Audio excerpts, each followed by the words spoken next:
Saudara, BMKG sudah mengeluarkan sejumlah peringatan terkait dengan cuaca buruk di akhir Januari dan juga beberapa minggu di Februari, khususnya di awal Februari.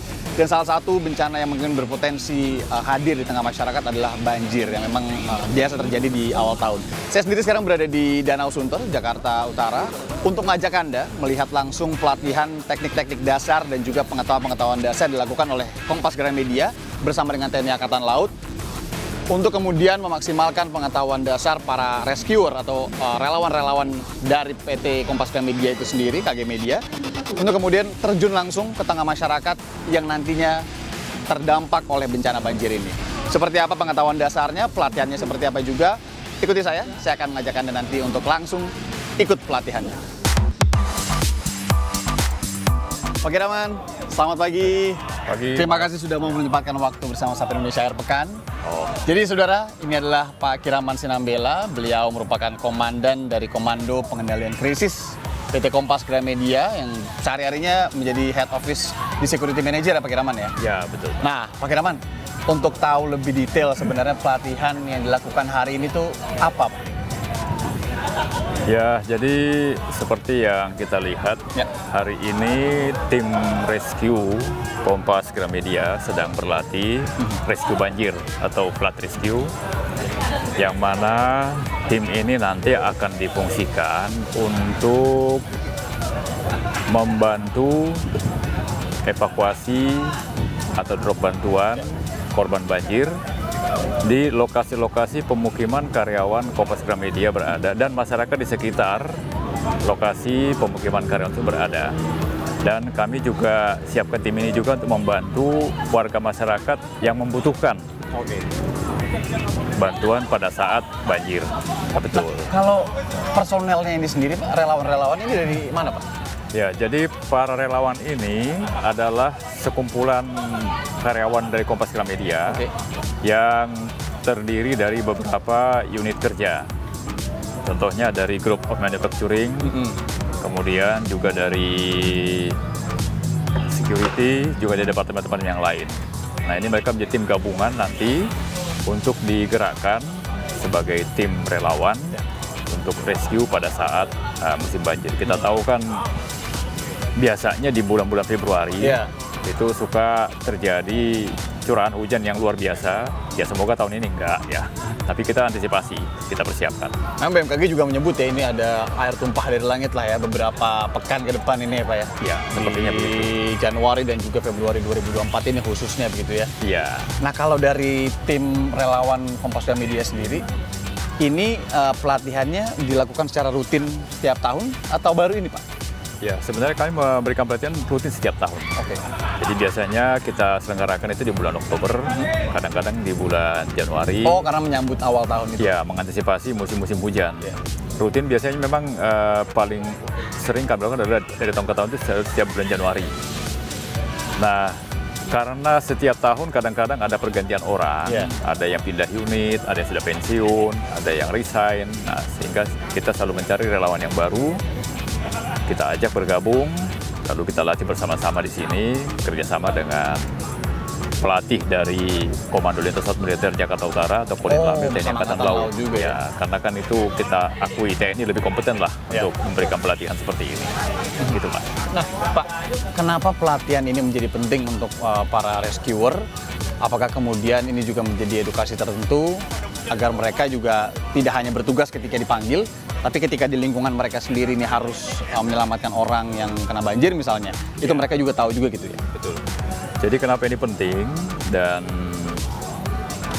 kenapa kita akhirnya bekerjasama dengan Kodim Lamil? Karena apa?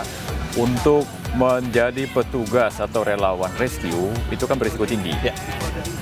Maka mereka dibekali dengan keahlian bagaimana mengoperasikan perahu rescue-nya, perahu karet, kemudian bagaimana cara mendrop bantuan ke lokasi bencana, dan bagaimana memberikan pertolongan pertama kepada orang yang ada di lokasi bencana.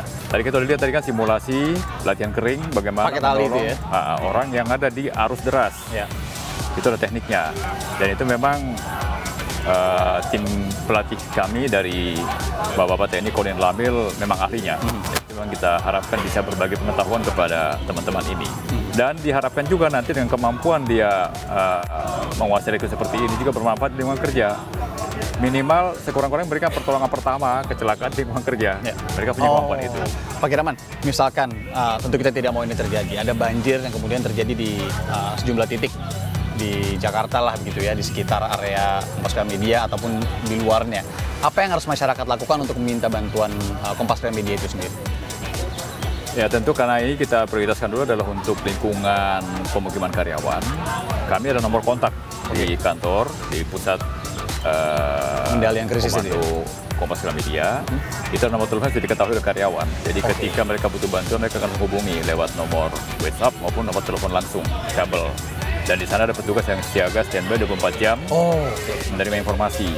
Jadi begitu ada laporan, nanti akan langsung menghubungi saya, lalu kita akan segera sampaikan kepada para tim leader untuk segera menyiapkan timnya. Dan perahu rescue yang sudah disiapkan setiap saat di kantor itu siaga di atas kendaraan, itu akan langsung dikerahkan dan teman-teman tim ini nanti akan segera di call melalui grup WA. Selain first aid, kemudian tim rescuer awal, itu juga bantuan-bantuan logistik yang diperlukan, termasuk juga fasilitasi perahu-perahu karetnya juga ya Pak? Iya, termasuk perahu karet dibawa ke lokasi bencana.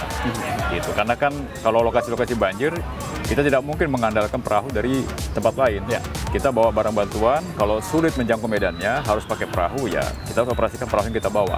Oke. Supaya memudahkan truk bantuan atau mengevakuasi orang dari lokasi banjir ke tempat aman. Nah, yang saya penasaran banget Pak, salah satunya adalah yang tadi saya juga sudah janjikan kepada pemirsa kita di Kompas TV di Sapa Indonesia Akhir Pekan, bagaimana sih step-step pelatihan untuk tahu edukasi-edukasi awal menjadi seorang relawan yang terjun ke banjir untuk menyelamatkan korban dan lain-lain, itu tahapannya apa aja Pak? Oh ya, rasanya nih Mas Anda kita harus nengok ke lokasi nih langsung untuk ketemu dengan pelatih supaya lebih jelas apa yang diberikan kepada tim kita nih. Oke, berarti sekarang kita langsung menuju lapangan langsung ya Pak? Lapangan, ya. Oke saudara, jangan beranjak karena kita akan langsung mengikuti pelatihannya, step by step-nya apa saja yang perlu diketahui. Tentu harapannya agar Anda juga mengetahui bagaimana bila harus menyelamatkan korban-korban ataupun Anda berada di situasi banjir dan harus menyelamatkan korban. Jangan kemana-mana, tetap di Sapa Indonesia Akhir Pekan. Ikuti saya dan Pak Kiraman. Ayo Pak. Saya sekarang berada bersama Pak Tony. Pak Tony ini sehari-hari ada di Kolen Lamil. Ini bertugas untuk memberikan edukasi kepada sejumlah karyawan PT Kompas Gramedia yang saat ini menjadi relawan untuk penyelamatan banjir begitu ya. Pak Tony, terima kasih sudah menyempatkan waktu sebentar. Saya tarik sebentar dari pelatihan karena saya ingin nanya dulu sedikit. Sebenarnya step-step pelatihan yang diberikan hari ini apa saja? Sebenarnya untuk pelatihan hari ini simpel sih. Tidak begitu banyak, hanya kita stretching untuk pemanasan. Penting juga ya stretching. Betul, penting. Sudah itu teori-teori sedikit. Sudah itu pengenalan peralatan, safety apa saja, terus peralatan yang digunakan, terus untuk evakuasi tekniknya seperti apa. Sudah itu baru kita terjun ke lapangan. Ini nih kuncinya nih Pak ya. Ketika ingin menyelamatkan saudara, jangan asal juga gitu ya. Iya betul. Cari tahulah sedikit pengetahuannya dan kemudian kalau bisa harus, kalau bisa ya, harus menggunakan ini juga Pak. Kenapa menjadi penting? Jadi begini, dalam proses penyelamatan itu harus ada safety diri. Jadi peralatan ini memang perlu untuk keselamatan diri. Bagaimana kita mau menolong orang, tapi kita tidak tahu menyelamatkan diri kita sendiri itu seperti apa. Itu malah berpotensi menambah korban, takutnya kan gitu. Jadi memang kita sebagai manusia perlu untuk bisa menolong, tapi paling enggak kita harus tahu bagaimana peralatan yang kita butuhkan untuk keselamatan kita diri sendiri. Ini makin berasa real pelatihannya karena memang juga ini situasi hujan. Aman ya Pak ya? Aman. Wah, kalau dari Kolen Lamil pasti aman. Apa yang sedang dilakukan teman-teman di belakang ini apa? Jadi kalau rekan-rekan kita yang di belakang, mereka sedang melatihkan, mempraktekkan cara mendayung. Di situ mendayung membutuhkan kekompakan tim. Bisa sendiri ya? Tidak bisa sendiri. Jadi kalau ini kerja tim harus membutuhkan persamaan insting. Jadi tidak bisa main sendiri-sendiri. Minimal berapa orang Pak yang ada di Jadi kalau untuk tim itu pada normatifnya ada 8-9 orang. Nah, itu tergantung besar kecilnya perahu. Jadi di sana kita evakuasi. Pada dasarnya sih untuk melatih kesamaan, kekompakan karena kerja tim. Kerja tim. Itu betul, ingat ya sebagai tim penyelamat juga tim ya Pak ya. Betul. Juga harus diingat bahwa kerja tim ini harus sinkron. Betul. Dan ini yang kemudian diajarkan juga. Nah Pak, untuk evakuasi sendiri, kemudian juga karakter air ketika banjir itu kan berbeda-beda ya. Itu bagaimana kita harus memilah-milahnya? Ini karakter yang boleh atau ini yang terlalu berbahaya? Jadi dalam hal ini karena kita medan terbuka seperti di danau, ini kan lebih cenderung airnya tenang. Nah, jadi kalau airnya tenang kita lebih gampang, lebih mudah untuk menolong. Nah, biasanya kalau misalnya agak sulit itu dialami pada korban dengan kepanikan tingkat tinggi. Kalau korban dengan kepanikan tingkat tinggi, itu bagaimana cara kita untuk menenangkan dia agar tidak panik. Sudah itu pada medan yang berarus itu, memang itu harus punya skill sendiri, tidak sembarangan. Karena tidak menutup kemungkinan bisa terbawa arus. Seperti itu. Termasuk tali menali yang tadi kita tali menali yang sudah disampaikan gitu. Kalau untuk peralatannya selain pelampung ada apa Pak? Ini ada seperti ini apa namanya Pak? Ini donat, pelampung keras ya?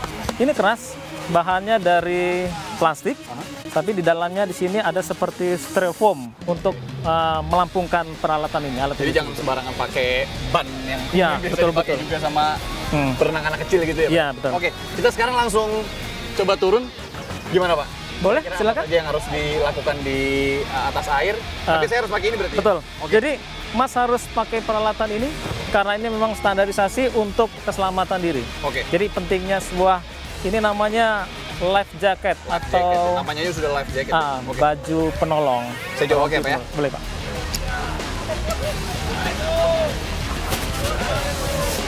Sip. Oke, nah ini sebagai alat safety ini harus kencang. Karena apabila dia terlepas, dikhawatirkan nanti membahayakan. Betul. Ini saya nyebur pasti ini Pak ya?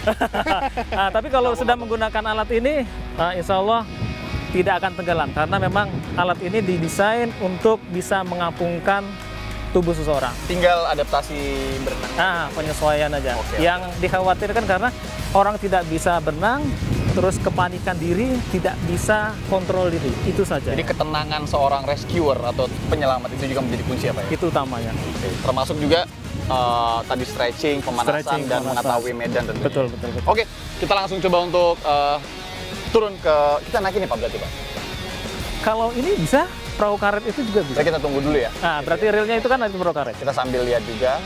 Mereka sedang latihan. Itu seperti apa sih Pak tekniknya? Jadi, harus bersamaan atau gimana Pak? Jadi teknik ini hanya teknik dasar mendayung. Butuh kekompakan. Yang penting gerakan itu sama, dayungannya sama. Satu. Pantas harus ada dua. Kalau misalnya tidak ada kekompakan, tidak ada kesamaan, jadi mengendalikan perahu karet itu dia akan mutar-mutar. Jadi harus butuh kekompakan bersama. Bisa muter-muter berpotensi padahal di air yang tenang ya. Gimana kalau apalagi dengan air yang berarus. Iya. Betul. Jadi di sini butuh dibentuk kekompakan dulu. Pak Tony mungkin bisa cerita dikit pengalaman penyelamatan waktu itu mungkin yang paling Pak Tony ingat sampai sekarang yang berkesan gitu. Kalau pengalaman yang berkesan itu ya pada dasarnya kita sebagai anggota TNI itu ya semuanya berkesan. Hanya tinggal kita saja siap atau tidak. Kesulitan yang paling sulit deh misalnya gitu. Kesulitan sempit medannya. Jadi pada waktu evakuasi saat itu memang untuk wilayah Jakarta Utara tidak begitu banyak arus. Beda di daerah Jakarta Timur ya. Jakarta Timur atau di daerah Jakarta Barat. Jakarta Utara lebih cenderung daerahnya landai, jadi seperti danau. Yang perlu dikhawatirkan hanya satu benda tajam sama binatang-binatang melata. Seperti ular. Karena kalau misalnya sudah banjir, ular gitu ya? Ular itu pasti akan keluar. Sama yang jelas kita harus mengetahui medan. Kalau untuk terakhir nih Pak, kalau untuk pakaian sendiri gimana Pak? Jadi pakaian itu gunakan pakaian yang benar-benar bisa melindungi diri kita sendiri. Utamanya lagi kita gunakan sepatu. Karena kenapa? Kalau sepatu itu tidak digunakan, khawatir kita menginjak benda-benda tajam. Tadi ya. Oke. Pak, kita langsung coba naik ke situ untuk kemudian mungkin mendekat ke perahu karet. Oke, silakan. Ayo Pak.